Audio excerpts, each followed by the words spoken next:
Michael Braden from Saturday Down South. There's been some speculation that you might play defense this year. I'm just wondering if you can get into that a little bit. Coach B and I have talked about it in certain situations, and I'm all about it. That'd be cool. A quick follow-up, as a guy that protects quarterbacks all day long, are you daydreaming about just wrecking one? Oh, yeah, especially having to deal with Austin. Nah, I'm kidding. Yeah, it'd be cool. I think I played defense in high school, and I loved it, so it'd be fun to get a different side of the ball and get after the QB.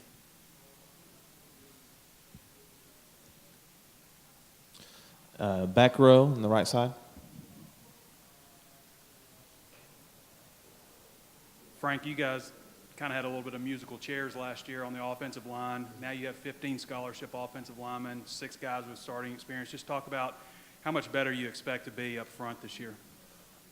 Yeah, you said it very well. The thing is, with offense, with every position, the more you play, the more the game slows down. But I think especially for offensive line, the more you get game time experience, it's just crucial and it's huge for your development. And I think us last year having multiple guys play in different positions, it's been huge for us. And now that we can settle down and we've kind of found 5 guys that I think we're going to go with. Obviously that can change too, but it's been really good for us. And I think that especially was huge. And then this is another spring together with Coach Anderson was huge. Left side. Oh, sorry, front row. Hey, Frank Barrett, Lee with CBS. Brett Bielema was in here earlier, and he said that you were not only the best center that he's ever coached, but quite possibly the best offensive lineman he's ever coached. What does that mean to you coming from a guy who's coached a good bit of offensive linemen during the day? That's pretty crazy. He's coached a lot of great football players, Joe Thomas, Travis Frederick, Zeitler. I could go on, Travis Swanson. I mean, that's cool. That's cool, yeah, there's a lot of them, and that's, for him to say that is very humbling. And it just makes you want to work even harder to prove them right. Left side as well. Chris Walsh, SEC Country. I'm actually a Minnesota guy. Like that. I'm wondering, when you go home, how do you describe what SEC is like? Oh, I give them a lot of crap about the Big Ten and everything. But I make jokes about SEC speed and everything. Like I drive faster than them and everything like that. But I don't know. I just kind of talk about how the unreal stadiums and the players I've played against in my career, it's pretty cool. So I just kind of talk about that. Left side, second row. Matt Stevens, Montgomery Irish. Frank, at this point, do you guys still take pride in the idea that you line up in power formations, you run it out of the eye, you do all those types of things, and you kind of now are the black sheep of the conference by not spreading it out and kind of trying to play power football? Well, that's one reason I really like coming to Arkansas and playing for Coach B is that style. And I'm all about it. I love getting after guys. I love trying to maul guys, get pancakes and everything, so I love it. But then again, no matter what we have to do to win the game, as long as we're winning games, that's what I'm ultimately all about. Right side in the back corner.